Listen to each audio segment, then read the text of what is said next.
자, 오늘 우리가 말씀의 제목이 예배가 해결의 열쇠다라고 하는 제목입니다. 예배가 그만큼 중요하다는 말이 되겠죠. 우리가 예배를 드리다 보면요, 10인 10색의 이런 모습들이 있다고 합니다.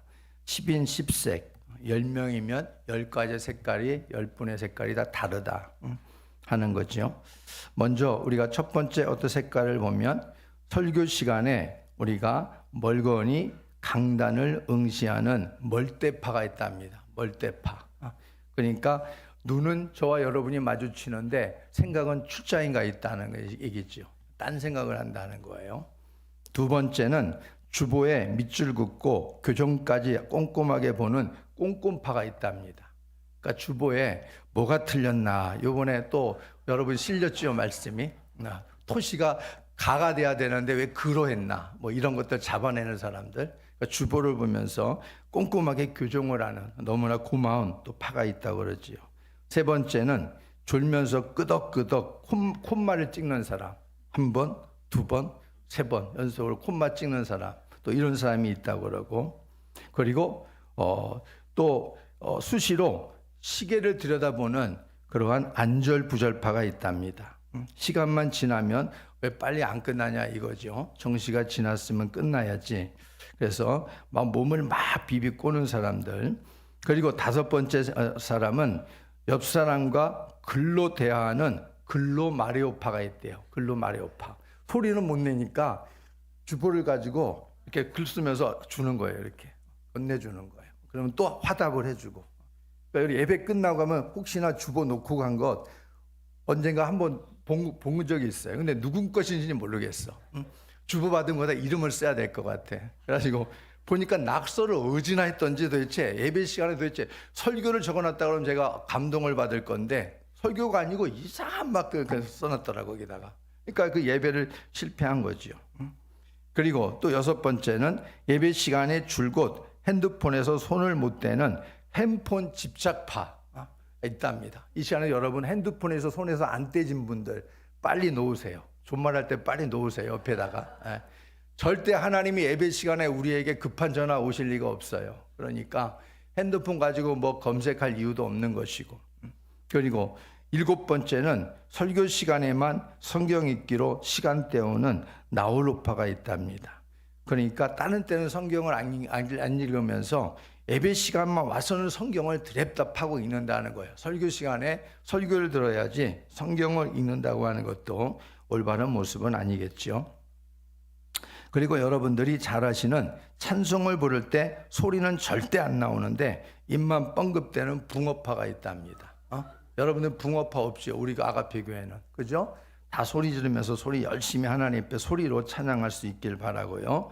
그리고 기도 시간에 틈을 노려 사라지는 기도와 함께 사라지다 파가 있대요. 그러니까 축도만 하면 끝나면 없어져 버렸어. 기도만 하면 어디로 나가버리고 없어. 이런 사람이 있답니다. 그러니까 기도 시간만을 기다리는 거죠. 마지막에. 그러니까 축도까지 다 여러분 받고 나가는 게 하나님의 복인 줄로 믿으시기 바랍니다. 그리고 마지막 열 번째 파는 누가 왔나 안 왔나 두리번거리면서 인원 체크하는 경비파. 여기 경비병이 몇 명인지 모르겠어. 경비병 되지 마세요. 예? 그러니까 이런 사람들이 있답니다. 그러니까 이런 10인 10색에 예비하는 모습들이 있대요. 근데 저와 여러분들은 오늘 아가페 교회는 이런 사람이 한 사람도 없는 줄로 믿습니다. 저 대전에는 많아요. 그러니까 여기서 여러분 대전에서 이사 오지 않는 사람 빼고는 다 여러분들이 여기에 하나도 들지 않기를 바랍니다.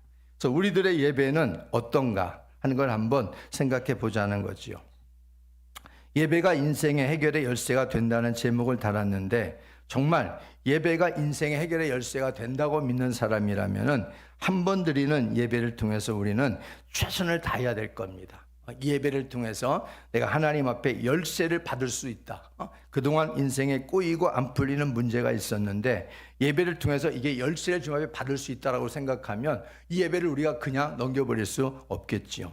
그래서 어떤 이유에든 예배가 하나님과 나 사이에 방해받지 않도록 힘을 기울이는 것만큼 우리 영혼은 회복된다는 사실을 잊지 마시기를 바랍니다. 그러니까 예배는 다 중요해요. 다 중요한데 특별히 여러분들 대예배 여러분 일주일에 대예배 한 번만 딱 왔다가 그 다음에 이제 세상에 있다가 또 딱 한 번 오시는 분도 계시잖아요. 그러면 이 한 번이 어찌 되었던 너무너무 중요한 거 아니겠어요? 하나님 앞에 여러분들이 이 한 번의 예배를 성공하기 위해서는 여러분이 그 전날을 잘 관리해야 돼요. 전날을 여러분들이 관리를 잘하고, 그래서 예배가 피곤함이나 또 많은 여러 가지 번잡스러운 일 때문에 오늘의 예배가 방해받지 않도록 하기 위해서 힘을 써야 된다, 이런 말이죠.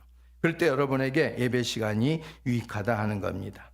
그래서 첫 번째로 우리가 살펴볼 것은 예배가 왜 중요합니까? 라는 거예요. 예배가 왜 중요합니까? 뭐 중요한 건 다 우리가 알고 있어요.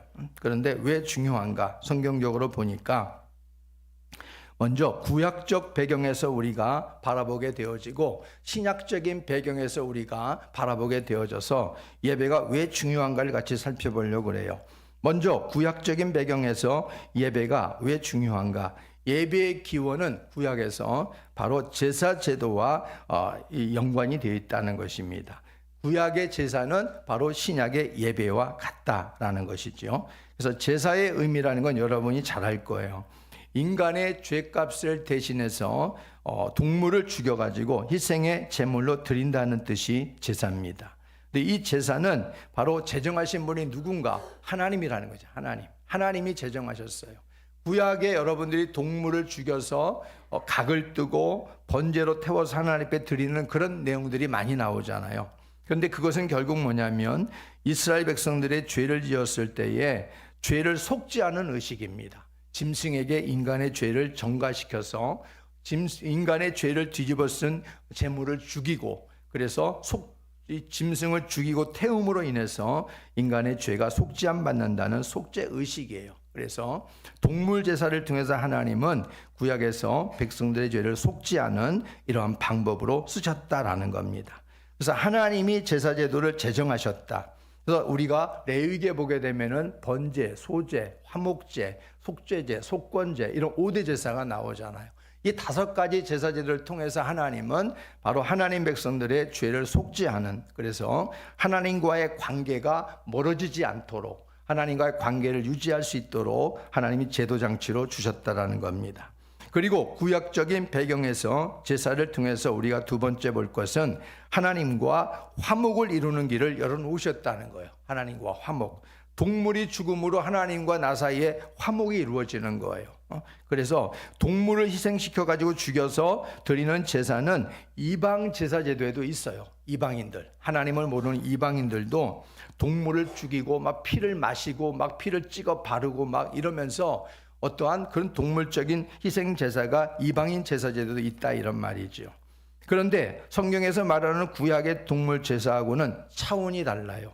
성경에 말하는 구약의 동물 제사는 일단 하나님이 제정하셨다라는 것이고, 그리고 하나님의 어린 양으로 오셔서 속죄 제물이 되실 예수 그리스도를 다 예표하고 있다는 겁니다.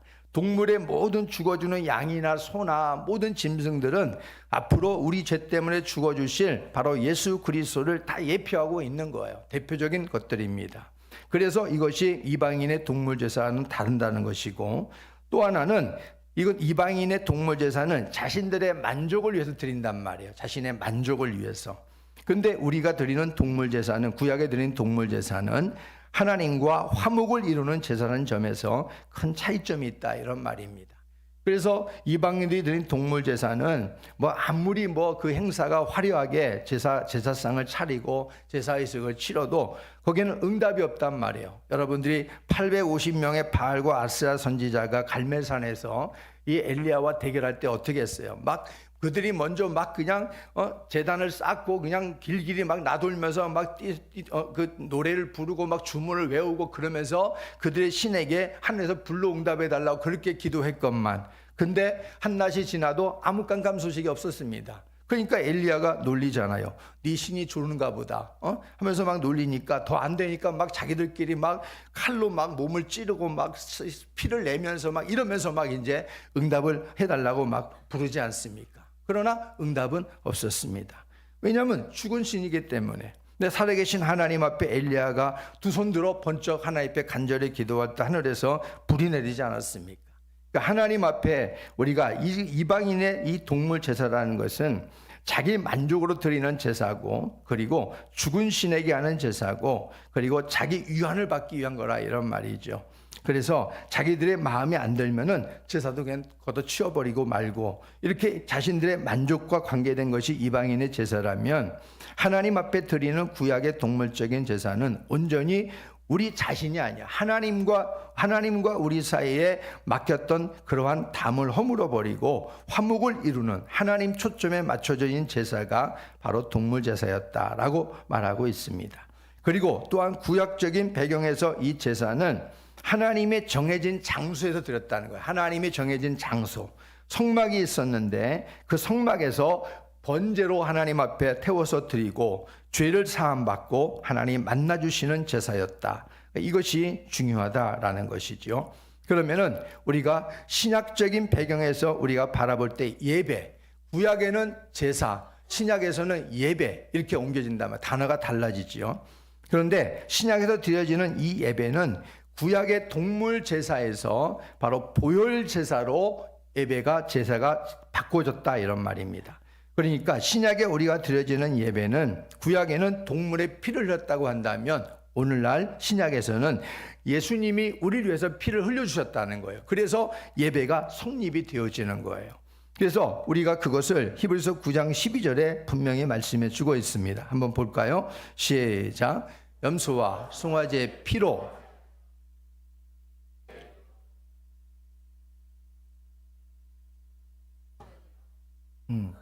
구약에는 염소와 송아지의 피로 속죄의식을 치렀단 말이에요. 근데 신약에 와서는 동물의 피가 필요 없단 말이에요. 누구의 피가 필요하냐면 바로 예수님의 피가 필요한 줄로 믿습니다. 그래서 예수님이 피를 흘려주신 거예요. 그래서 여기 자기의 피로 영원한 속죄를 이루사 단번에, 영원한 속죄 단번에, 이게 중요해요. 염소와 송아지를 피로 속죄를 해도 또 죄를 지으면 또 끌고 와야 돼요. 또 끌고 오고 죄질 때마다 하나님 앞에 용서를 받기 위해서.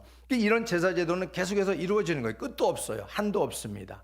그런데 예수님께서 이 땅에 모든 우리의 죄를 위해서 십자가에서 피를 흘려주심을 통해 가지고 우리는 바로 과거, 현재, 미래 모든 죄값이 예수님의 피를 통해서 속죄받을 수 있는 길이 열리게 된 줄로 믿습니다. 그래서 예수님이 피를 흘려주심을 통해서 예수님이 흘려주신 그 피는 영원한 속죄를 이루신 거예요. 영원한 속죄. 일부의 속죄가 아니라 영원한 속죄를 이루셨고, 그리고 단번에 이루셨단 말이에요. 단번에. 다시 또 이게 아니라 단번에 이루셨다는 겁니다.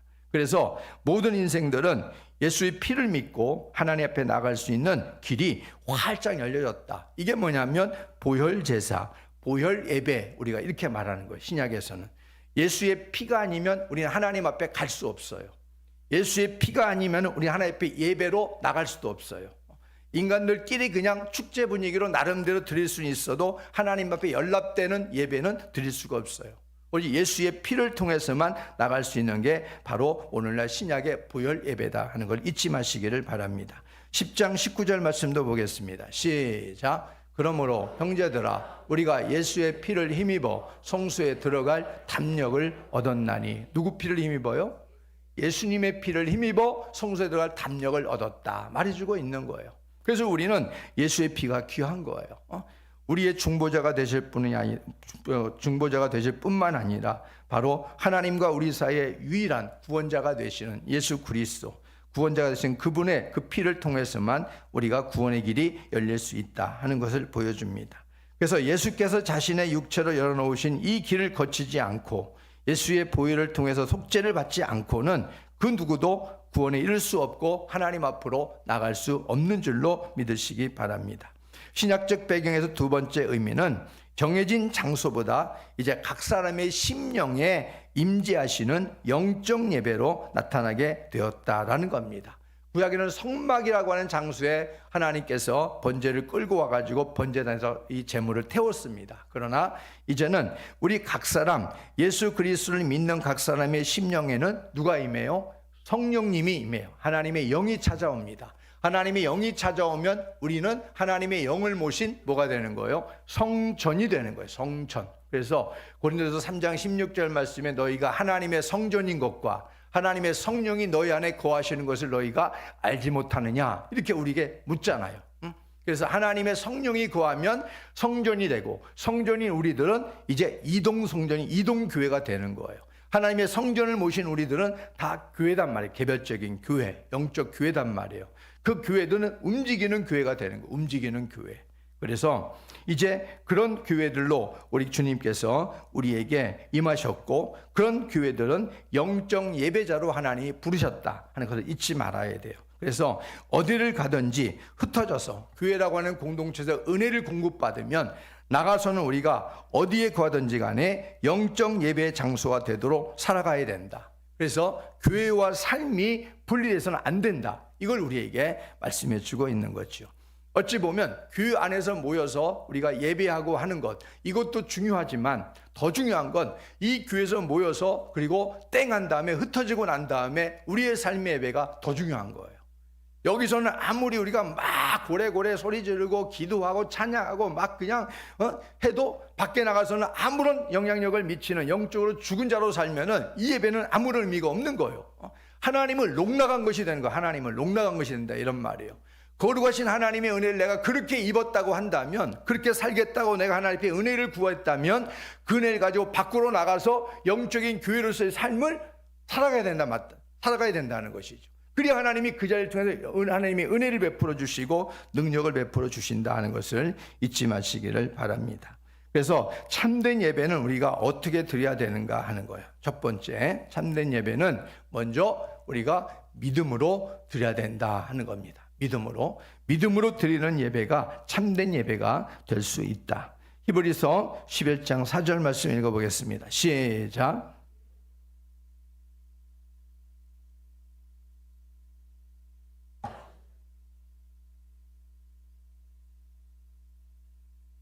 그가 죽었으나 그 믿음으로써 지금도 말하느니라. 이 믿음이라고 하는 게 얼마나 대단한지요. 죽었어도 그 믿음으로써 지금도 말한다, 이렇게 말하잖아요. 믿음으로써 지금도 말한다.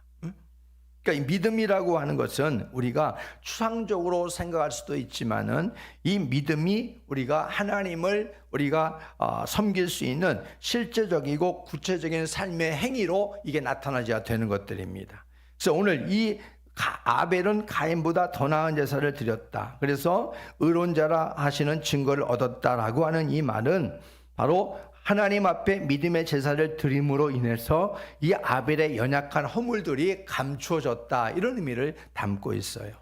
그리고 히브리서 11장 6절 말씀도 볼까요? 시작. 믿음이 없이는 하나님을 기쁘시게 하지 못하나니 하나님께 나아가는 자는 반드시 그가 계신 것과 또한 그가 자기를 찾는 자들에게 상 주시는 이심을, 여기서도 뭐라고 말해요? 믿음이 없이는 하나님을 기쁘시게 하지 못한다. 하나님께 나아가는 자, 다시 말해 예배하는 자는 반드시 어떻게 한다고요? 하나님이 살아계신 것, 이걸 우리가 믿음을 가지고 나가라, 이런 말이에요. 그럼 하나님이 그것을 하나님께서 인정해 주시고 상을 주신다라는 것입니다. 하나님께 여러분들이 예배 자리로 나왔잖아요. 그러면 어떤 생각을 가지고 나오시나요? 오늘도 예배 시간이니까 가야 돼 라고 하는 막연한 이런 생각을 가지고 나오시나요? 아니면은 오늘도 예배의 자리를 통해서 하나님께서 내가 어떤 믿음으로 드리고 그 믿음으로 하나님 앞에 드릴 때 어떤 은혜를 주실까라고 하는 기대를 가지고 여러분 나오셨나요? 믿음의 제사가 아니면 하나님을 기쁘시게 할 수 없다라고 분명히 말해주고 있잖아요. 그러니까 여러분들이 집에서 출발할 때부터 하나님은 오늘 나에게 이런 은혜를 주셨으면 좋겠어, 하나님이 나에게 이런 은혜를 주실 거야 라고 하는 그 믿음을 가지고 예배 자리에 찾기를 주의 이름으로 부탁합니다. 하나님의 살아계심을 믿고, 그리고 그분을 나는 언제나 나의 주님으로 내가 인정해 드릴 거야. 그리고 평생 동안 나는 그분을 모시고 살 거야. 나는 그분 없으면 안 돼. 하나님의 살아계심에 대한 분명한 확신을 가지고 나의 예배가 그분께 영광을 돌릴 수 있다는 그 믿음을 가지고 예배 자리에 참여할 수 있는 우리가 되기를 바랍니다. 하나님은 길가에 굴러다니는 돌멩이들도 아브라함의 자손으로 만들 수 있다고 했어요. 아브라함의 자손으로. 우리가 예배에 하나님 앞에 어긋나지고 우리가 하나님 앞에 진심이 아니고 우리가 겉돌게 되어지면요, 하나님의 길가에 있는 생명 없는 이 굴러다니는 돌멩이를 가지고 생명을 넣어서 아브라함의 자손으로 만들 수 있는 분이야, 하나님이. 근데 우리들을 회개시켜갖고 하나님께서 하나님의 자녀 만드시려고 하는 그 이유는 무엇이겠어요? 우리 영혼을 하나님께서 불쌍히 여기시고 우리 영혼을 구원키를 원하시는 마음이 아니겠느냐, 이런 말이죠. 그래서 구원받은 우리들이 하나님을 안다고 한다면은 우리가 아는 것만큼 하나님을 기쁘시게 될 수 있는 믿음으로 주님을 경배할 수 있는 삶이 되기를 바랍니다. 예배 드릴 때 우리가 항상 조심해야 될 것이 뭐냐면은 우리의 습관, 우리의 익숙함, 이걸 언제나 조심해야 돼요. 예배 드릴 때 우리의 습관이나 우리의 익숙함 때문에 우리가 예배가 망치는 경우가 있다, 이런 말이에요. 하나님에 대한 기대, 설레임, 이것은 어떻게 보면 익숙함과 습관과는 전혀 상관이 없고 동떨어지는 것일 수 있어요. 아주 낯선 상황에 우리가 들어가면 어떻게 돼요? 긴장하잖아요. 그리고 어떤 낯선 상황에서 우리가 뭔가 좋은 일들이 있을 것 같은 그런 자리에서는 뭐가 생겨요? 설렘이 생기잖아, 기대가. 근데 익숙함과 이 또 습관이라고 하는 것은 우리가 낯선 곳에서 적응할 수 있는 어떻게 보면 좋은 무기가 될 수도 있지만은 하나님과 대면하는 데 있어서는 이것이 우리에게 적지 않은 적이 될 수 있다는 것입니다. 그렇기 때문에 언제나 마치 예배 자리에 하나님을 대하는 그 모습이 처음인 것처럼 여러분들 남녀가 맞선을 보게 되어지면은 맞선을 보게 되면 처음에 맞선을 보게 될 때 어때요? 남자나 여자나 뭔가 그래 생각이 좀 그래도 달라지잖아요. 일반 그냥 평이한 생각보다는. 우리가 하나님을 대할 때 하나님은 살아계신 하나님이신데 그분 앞에 나오는 우리의 모습이 날마다 처음인 그 모습으로, 여러분 처음에 여러분 주님을 대하는 그 모습으로 나오게 된다면 이런 습관과 익숙함을 쫓아서 예배에 실패하는 일들은 그래도 줄일 수 있지 않을까 생각이 듭니다. 믿음으로 예배를 드려야 하나님이 기뻐하십니다. 이걸 언제나 잊지 말고 예배 드리면 어떤 예배는 중요하고 또 어떤 예배는 중요치 않다. 이걸 여러분들이 또한 생각을 달리해야 돼요. 모든 예배는 다 중요해요. 그렇죠? 대예배, 저녁 예배, 수요 예배, 금요 기도회, 새벽 기도회. 여러분이 모일 수 있다 그러면 물론 새벽 기도는 우리 한국만 있는 거지만은, 근데 이 새벽 기도 이런 것들이 하여튼 하나님 앞에 모여서 예배할 수 있다고 하는 그 자체는 소중하고 귀한 거예요. 그러니까 예배가 오늘 드렸는데 내일 또 드린다고 그러면은 아유 또 드려? 이래 한단 말이에요. 하나님과 만나는 자리고 주께 영광 돌리는 자리고 우리 영혼을 더 충전시킬 수 있는 자리니까 우리가 오히려 감사해야 되는데 또 드려 그런다는 얘기예요. 또 드려. 또 드려 그런다는 얘기는 우리가 지금 배가 불렀다는 거죠. 하나님의 은혜로 배가 불렀는지 영적으로 충만해졌는지 그건 모르지만은 아마 아유 귀찮어 이런 말이 담겨져 있지 않겠어요? 그런 뉘앙스가 아유 또 해야 돼 이런 말이 담겨지는 거 아니겠어요? 그러니까 우리는 예배라고 하는 것은 어떤 예배는 중요하고 어떤 사람은 그래요. 대예배는 중요하다. 근데 수요 예배는 좀 덜 중요하다. 아니에요. 우리의 생각이 달라져요. 성경에 어디가 어떤 예배는 좀 더 가치성이 올라가고 어떤 예배는 좀 줄여도 되고 성경에 어디 그런 말이 어디가 있어요? 모든 예배는 하나님 앞에 드리는 것이라면 그 예배는 다 중요한 줄로 믿습니다. 그 최선을 다해야 되는 것이죠. 예배 자리에 어떤 예배 자리에 하나님이 나를 정말 만나려고 하나님이 플랜을 세우고 있는지 몰라요. 우리는 달력에다가 계획을 세워놓고 적어놓잖아요. 하나님께서 우리에게 우리 영혼을 만나고 구원시키고 거듭나게 해서 하나님이 플랜의 계획 속에 어떤 날짜를 하나님이 찍고 있는지 모른다 이런 말이에요. 혹시나 수요일날 암흑의 며칠날 수요일날 암흑을 내가 만나주겠다라고 한다면 수요일에 땡땡이 치는 분들은 수지 못 맞는 거지요. 평생토록 그 하나님 못 만나는 거 아니겠어요? 그러니까 이 정도로 우리가 모든 예배에서 우리 생각으로 구분을 짓지 말라 이거예요. 어떤 예배는 어떤 예배 이렇게 여러분들이 가르지 말라 이런 말이에요. 모든 예배는 내가 힘닿는 데까지 최선을 다하자. 따라 한번 해볼까? 최선을 다하자. 모든 예배 최선을 다하자. 그 하나님이 준비하신 시간에 우리는 최선을 다하고 있으니 어느 순간이든 하나님이 계획한 시간에 우리가 있기만 한다면 그 자리가 은혜의 자리가 될 줄로 믿습니다. 거기서 하나님이 만나주시는 거예요. 여러분 예전에 불같이 뜨겁게 임했던 그런 기도원 시절에도 첫날에는 전혀 마른 막대기 같고 그야말로 물에 젖은 그런 장작처럼 안 붙잖아요. 하나님의 은혜가 못 느끼잖아. 첫째 날, 둘째 날, 셋째 날, 넷째 날 마지막 날 내려와야 되는데 근데 이 넷째 날에 터지는 경우들이 많단 말이에요. 넷째 날 하나님이 그렇게 만나주시더란 말이에요. 강력하게 만나줘요 하나님이.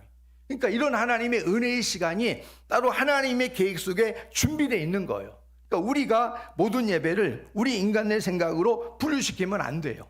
모든 예배는 다 중요하고 우리가 다 최선을 다할 때 하나님은 거기에 소중한 은혜를 부어주실 줄로 믿으시기 바랍니다.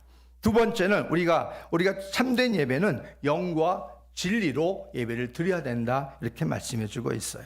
자, 24절 말씀 시작.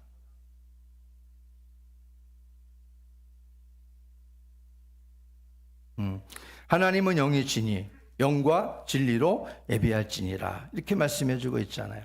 오늘 수가성의 이 사마리아 여인은 그리심산에서 드리는 자신들의 예배가 옳은 것인지, 이건 우리가 구약의 축복의 산으로 알려져 있는데, 그래서 그리심산에서 예배 드리는 게 자신의 예배가 옳은 것인지, 아니면 유대인들이 고집하는 예루살렘에서 예배를 드리는 게 옳은 것인지 여인은 궁금했어요.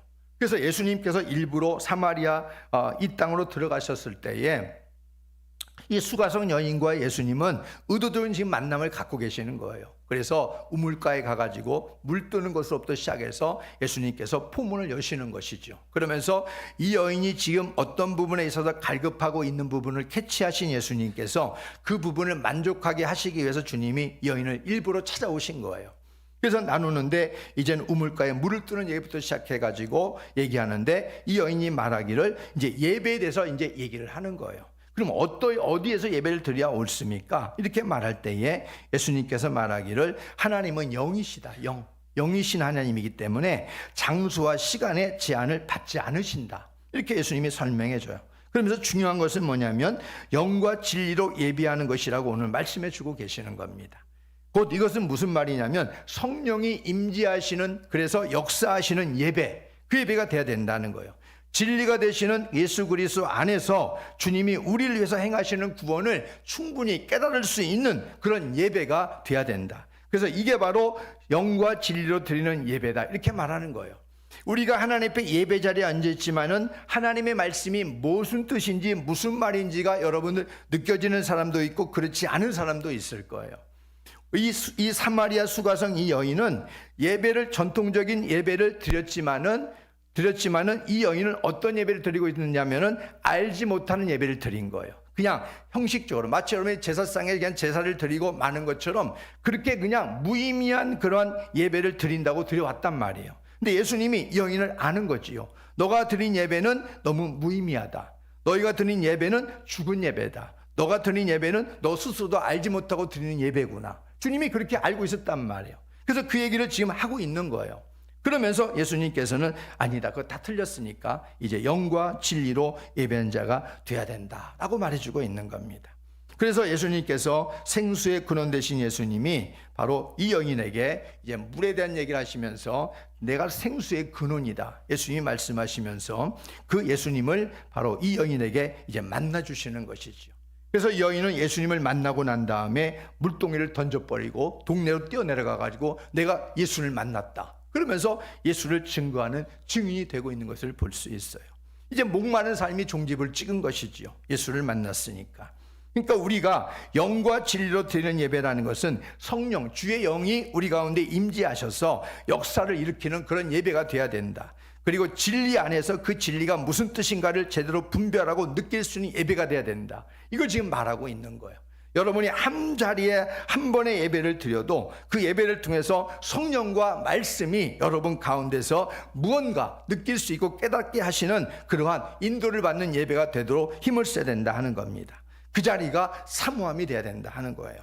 그리고 세 번째, 참된 예배는 하나님이 기뻐하시고 원하시는 대로 예배를 드려야 됩니다. 예배는 내 생각과 내 기분대로 드리는 게 아니에요. 하나님이 기뻐하시고 원하시는 대로 예배를 드려야 된다는 거예요. 레위기 10장 1절 2절 말씀 읽어보겠습니다. 시작. 아론의 아들 나답과 아비후가 각기 향로를 가져다가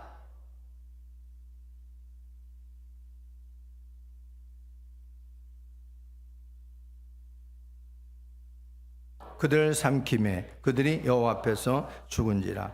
구약에는 바로 나답과 아비후는 아론이요, 대제사장의, 그것도 대제사장의 아들들 나답과 아비후인데, 나답과 아비후가 죽었어요. 왜 죽었냐? 오늘 보니까 구약에서는 성막 안에는 바로 향을 피우는 분향단이 있어요. 분향단. 근데 이 향을 피울 때는 불을 붙여야 되지 않겠어요? 근데 이 불을 아무 불이나 붙이면 안 돼요. 번제단, 제물을 태우는, 백성의 죄를 속지 않은 그 짐승을 태우는 그 번제단에 불을 붙여다가 바로 분향단에서 불을 붙여야 되는 거예요. 그런데도 불구하고 나답과 아비후가 귀찮아가지고 임의적으로 바로 불을 붙였습니다. 그러다가 나답과 아비후가 이렇게 죽게 됐다, 이렇게 말씀해 주고 있는 거예요. 제사장인데도 이렇게 죽여요, 하나님이. 그 정도로 구약에는 엄격했다, 이런 말이에요. 그러니까 우리는 그렇게 생각하잖아요. 불이야 뭐 똑같은 불이지, 뭐 이 불이나 저 불이나 뭐 다를 게 뭐가 있어. 그리고 뭐 그게 뭐 그렇게 중요해. 그냥 불만 붙이면 되는 거지. 향에다가 불만 붙여서 이거 향 태우기만 하면 되는 것이, 이게 뭐가 중요해. 우린 그렇게 생각한단 말이에요. 근데 이 나답과 아비후에게 주는 교훈이 무슨 교훈이냐면은, 하나님 앞에 드리는 예배라는 것은 아주 사소로운 것을 우리가 함부로 취급하지 말라, 이거예요, 여러분들. 하나님 앞에, 신약에 와서도 하나님 앞에 드리는 예배, 사사로운 작은 부분을 여러분들이 그냥 무시하지 말라, 이런 말이에요. 예를 들어 뭐 예배 시간을 여러분 그냥 대충 여러분들이 호박엿처럼 늘렸다가 줄였다 하지 말고, 여러분 임의대로 어떤 예배는 가고 어떤 예배는 안 가고 임의대로 제단하고 축소하지 말라, 이거예요. 하나님께서 교회를 통해 가지고 제정된 모든 예배에 공동된 자리는 최선을 다하자, 힘을 다하자. 왜? 그곳에 하나님의 준비한 은혜가 있기 때문에. 여러분이 예배를 왜 드려요? 하나님께 영광 돌리고 은혜를 회복하기 위해서 예배를 드린 거 아니겠어요? 그러니까 이런 우리가 작은 사소한 부분을 인간의 생각으로 재단하고 소홀히 하지 말라는 게 나답과 아비후가 주는 교훈이에요. 또 하나는 뭐냐면, 하나님이 지시하시고 원하시는 방법대로 예배를 드리라는 거예요. 내 방법대로, 내 생각대로 인본주의적으로 예배를 드리지 말고 하나님의 방법대로 예배를 한번 드려보라, 이런 말이에요. 나답과 아비후처럼 다른 불을 사용했다가 이게 뭐냐면 임의대로 하는 거예요. 하나님의 방법이 아니라. 죽었잖아요. 신약에 우리는 죽지 않아요. 우리는 벼락 맞아 죽지도 않아요. 하나님의 뜻을 거스려도 당장 죽이지 않습니다, 하나님이. 근데 죽어요. 뭐가요? 영이 죽는단 말이에요, 영이. 우리 영혼이 죽어요.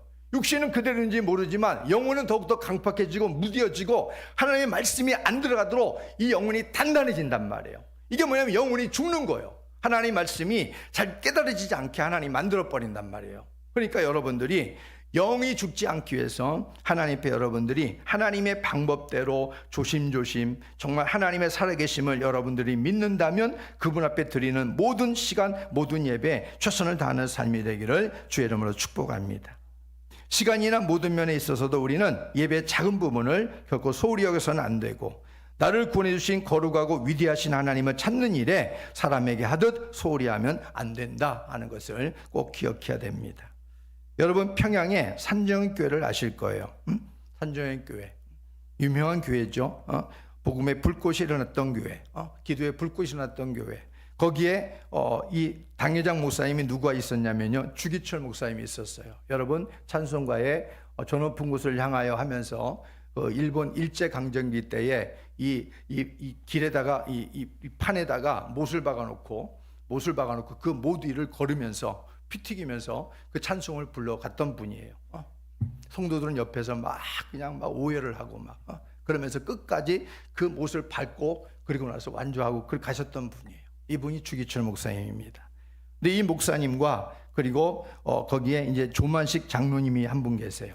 조만식 장로님과의 관계된 예배 중에 있었던 실제적인 일화가 지금도 전해지고 있습니다. 그게 어떤 내용이냐면은, 이제 그 교회가 평양에 있는 산정현 교회였어요. 근데 거기서 당시 이제 주기철 목사님이 당회장이었고, 이제 어느 주일 예배를 이제 드릴 때에 이 조만식 장로님이 그동안 굉장히 중요한 회의가 있었던 모양이에요. 그래가지고 중요한 회의 때문에 회의 관계로 어떻게 이 절대 예배를 안 늦는 분이신데 중대한 회의 때문에 예배가 늦어버렸어요. 근데 이제 헐레벌떡 달려가니까 예배는 시작되었죠. 그리고 이 주기철 목사님은 이미 강단에서 설교를 하고 있었습니다. 그러니까 이제 사람들에게 방해 안 되려고 까치걸음을 하면서 몰래 이러면서 들어와가지고 뒷좌석에 자리를 찾고 있는 거예요. 근데 이제 목사님의 눈에 당연히 띄지요. 그러니까 주기철 목사님이 거기서 설교를 중단하고 이 얘기를 하는 거예요. 조장로님, 하나님께 예배드리는 시간에 어디를 왔다 갔다 하는 겁니까? 그 자리에 서서 예배를 드리세요. 딱 이렇게 일침을 놨어요. 그러니까 같이 회중들이 썰렁해지는 거예요. 왜냐하면 조만식 장로님은 인품도 굉장히 뛰어나지요. 그래도 정말 하나님을 누구보다 두려워하는 분이신데, 근데 이제 와가지고 이 주기철 목사님이 이 교회 온 지도 얼마 안 됐거든요. 그런데 조만식 장로님한테 그렇게 하니까 이제 속으로 막 생각을 하는 거야. 교인들 마음속에 큰일 났다 이제 이거 어떻게 되냐 이 분위기가 막 그러면서 이제 예배 끝나고 걱정을 하는 거예요. 그러면서 성도들의 마음속에는 조 장로님이 웬만하면 이 예배에 늦을 뿐이 아닌데, 예배에 늦었다고 한다면 그만한 사정이 있을 텐데 젊은 주기철 목사님이 그것도 이해 못하고 거기서 어떻게 그렇게 말할 수 있느냐, 연배가 한참 있는 장로님인데 어떻게 말씀할 수 있느냐, 그러면서 속으로 이제 막 염려를 하고 있는 거예요. 왜냐하면은 이 주기철 목사님의 오산학교 교장이 누구냐면 바로 이 조만식 장로입니다. 여러분 알잖아요. 오산학교 이 교장이 바로 조만식 장로입니다. 뿐만 아니라 이 주기철 목사님을 청빙해서 모셔온 사람이 누구냐면 조만식 장로였던 거예요. 그러니까 교인들 가운데는 더 막 이제 마음이 막 불안해하는 거예요. 그러니까 그렇게 하다가 이제 예배가 마쳤죠. 그러면서 예배를 마쳤는데, 예배를 마치고 나니까 이 조만식 장로님이 주기철 목사님 앞으로 오는 거예요. 와가지고 거기서 눈물을 펑펑 흘리면서 잘못했다고 하는 거예요. 내가 하나님 앞에, 목사님 앞에 정말 잘못했습니다. 내가 회의가 늦어서 회의 때문에 늦은 건 맞지만 하나님 앞에, 내가 목사님 앞에 잘못했습니다 하고 눈물을 펑펑 쏟더라는 거예요. 그러니까 성도들이 거기에 감동을 받은 거예요. 조만식 장로님의 그 인품과 그분의 눈물에 감동을 받은 거예요. 웬만한 같으면 막 열받아 갖고 막 뛰쳐나가고 막 삿대질할 수도 있을 텐데 그렇게 아주 교인이 그냥 숙연해진 거예요. 그러면서 그것 때문에 그 일이 있은 다음부터 그 산조연 교회는 지각하는 사람이 한 사람도 없었대요. 한 사람도. 그래서 예배가 더 부흥을 이루게 되어졌고, 그리고 정말 하나님의 방법대로 예배를 드리고 교회가 살아나는 역사가 있었다고 하는 겁니다. 우린 이 사실을 잊지 말아야 돼요. 그래서 하나님 앞에 언제나 인간의 생각들은 다 던져버리고 하나님의 방법대로 어떤 이유되는 핑계대지 말고 하나님의 방법대로 온전히 하나님이 기쁘시게 하는 예배자가 되기를 주의 이름으로 축복합니다. 사무엘상 2장 17절 말씀 보겠습니다. 시작. 이 소년들의 죄가 여호와 앞에 심히 크면 그들이 여호와의 제사를 멸시함이었더라. 여기도 엘리의 제사장의 두 아들이야. 또 여기도 홈니와 비느하스인데 이 사람들은 하나님 앞에 제사 드리는데 제사를 멸시했고 또 하나님이 죽였어요. 이 둘도 하나님 앞에 드리는 제물을 갈고리를 넣어가지고 갈고리를 끼워갖고 제물을 빼돌렸어요. 삥땅을 쳤어요. 그러니까 하나님께서 너무 악하니까 이들을 죽이신 거예요. 이렇게 구약에는 하나님의 제사를 멸시하다가 죽임받은 이들이 종종 나온다 이런 말이에요. 오늘날 우리는 그래서 예배를 우리가 중시해야 되고 예배를 통해 내 영혼이 죽지 않도록 힘쓰는 삶이 되어야 됩니다. 그러면 참되게 예배를 드리게 될 때 하나님은 어떤 은혜를 베풀어 주시는가? 첫 번째는 바로 하나님의 긍휼과 은혜를 베풀어 주시는 인생이 된다라고 말씀해 주고 있어요. 그래서 하나님께서는 우리에게 하나님 앞에서 참되게 예배하는 자들은 반드시 긍휼을 베풀어 주고 은혜를 베풀어 줘요. 여러분 에티오피아 여왕 간닥의 국고를 맡은 네시가 나와요. 재무장관이지요. 국고를 맡았으니까. 근데 외국인이에요. 근데 그 사람이 얼마나 멀게, 예루살렘과 그 에티오피아는 얼마나 멀어요. 근데 그 네시가 하나님 앞에 예배하기 위해서 그 먼 길을 달려오는 거예요. 그 먼 길을 달려오는데 그 길이 포장도로도 아니에요.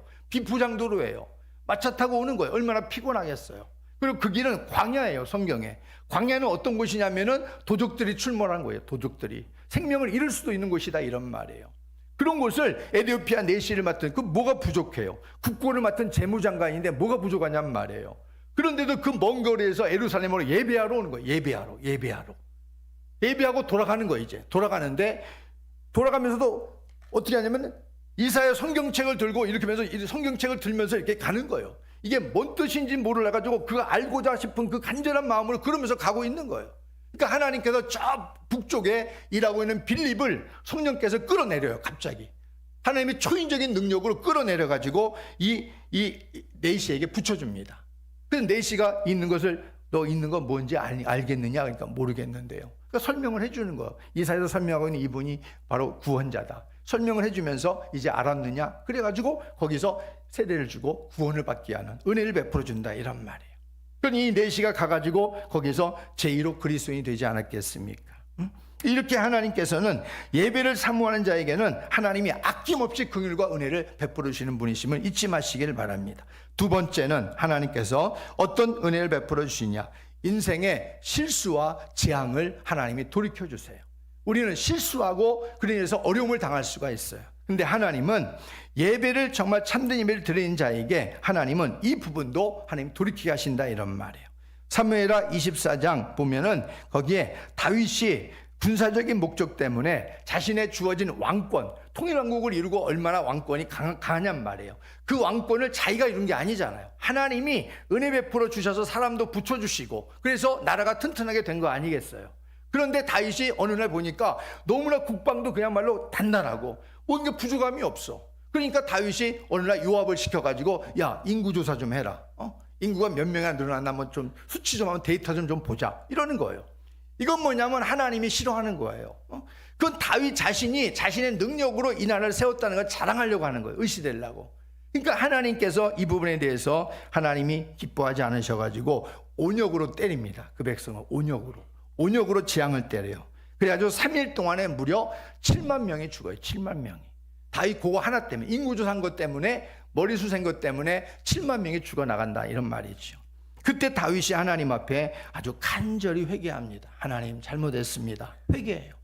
그러니까 하나님께서 그 제사를 하나님이 받으시고 재앙을 그치는 걸 볼 수 있어요.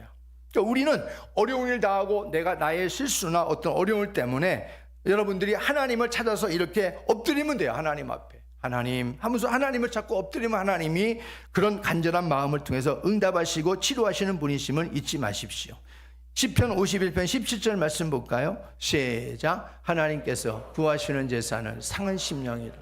하나님이여 상하고 통회하는 마음을 주께서 멸시하지 아니하시리. 여러분 이 말씀을 정말 가슴에 새기세요. 머리에 새기고 눈에 새기고 가슴에 새기세요. 하나님은 상한 심령을 절대 하나님이 외면하지 않아요. 상한 심령을. 통회하는 마음은 하나님 절대 외면하지 않아요. 우리가 하나님과 연락이 안 되는 이유는 마음이 상하지 않았거나 통해하지 않았거나 이러기 때문에 연락이 안 되는 거예요. 하나님 앞에 상한 심령은 절대 하나님이 외면하지 않습니다. 이 상한 심령에 뭐가 있겠어요? 눈물의 분량이 있는 거예요. 눈물의 분량이. 어떤 분량이 또 있겠어요? 상한 심령에게는 바로 부서진 분량이 있는 거예요. 부서진 분량이. 누구보다 더 부서지고 누구보다 더 정말 절절히 흐르는 강물같이 흐르는 눈물이 있는 거예요. 그 분량 때문에 하나님이 받으시는 거예요. 하나님이. 그렇기 때문에 우리가 하나님 앞에 부족함을 인정하고 진정으로 우리 예배가 한번 돌아볼 때에 하나님 정말 내 예배가 드린다고 했지만은 너무 형식뿐이었고 잘못된 예배가 많았습니다. 용서해 주십시오 하고 여러분들이 어쩌면 상한 심령으로 눈물의 분량으로 여러분 체화될 수도 있을 것입니다. 그래서 하나님 앞에서 여러분들이 참된 예배는 이렇게 은혜를 베풀어 주신다 뿐만 아니라 하나님은 그런 예배자를 찾아서 복을 주시기 위해서 찾고 계신다 하는 거 잊지 마시길 바랍니다. 요한복음 4장 23절 시작. 아버지께 영과 진리로 예배할 때가 오나니 곧 이때라. 아버지께서는 자기에게 이렇게 예배하는 자들을 찾으신다. 누가 찾아요? 아버지가. 누구를요? 예배자들을 찾으신다 이런 말이에요. 저와 여러분을 찾으신다 이런 말이에요. 예배자로 찾으신다. 예배자로 불렀는데 예배를 안 하면은 안 된다는 거죠. 그래서 오늘 여러분들이 수가성 여인의 삶을 여러분 가만히 지켜보면 하나님께서 왜 이 여인에게 일부러 사마리아를 통과해야 하겠는지라 4장 4절에 왜 이 말씀을 하고 계실까요? 사마리아를 그냥 지나칠 수도 있었는데 사마리아를 통과해야 하겠는지라 왜 이 말씀을 하고 있는 거예요? 이건 의도적으로 주님이 사마리아 땅을 들려야 되겠다는 거예요. 누구를 위해서? 사마리아 수가성 여인을 만나기 위해서 내가 이 사마리아 땅을 통과해야만 되겠다라고 주님이 말씀하고 있는 거 아니겠어요? 왜요? 예배자가 거기 있기 때문에. 이 예배자 갈급한 이 예배자, 예배를 모르고 드리는 예배자, 죽은 예배를 드리고 있는 이 예배자, 이 여인을 내가 고쳐서 정말 살아있는 예배, 하나님이 찾는 예배자로 만들기 위해서 주님께서 들어가신 거 아니겠어요? 그리고 만나주시고 회복시켜 주시잖아요. 그러므로 저희들도 여러분도 익숙함과 또 습관에 따른 예배를 벗어 던져버리고 정말 간절한 마음을 가지고 우리 예배 한 번을 통해서도 너끈히 우리의 삶이 변화될 수 있는 그런 참된 예배로 주님 앞에 영광 돌릴 수 있는 삶이 되기를 주의 이름으로 축복합니다.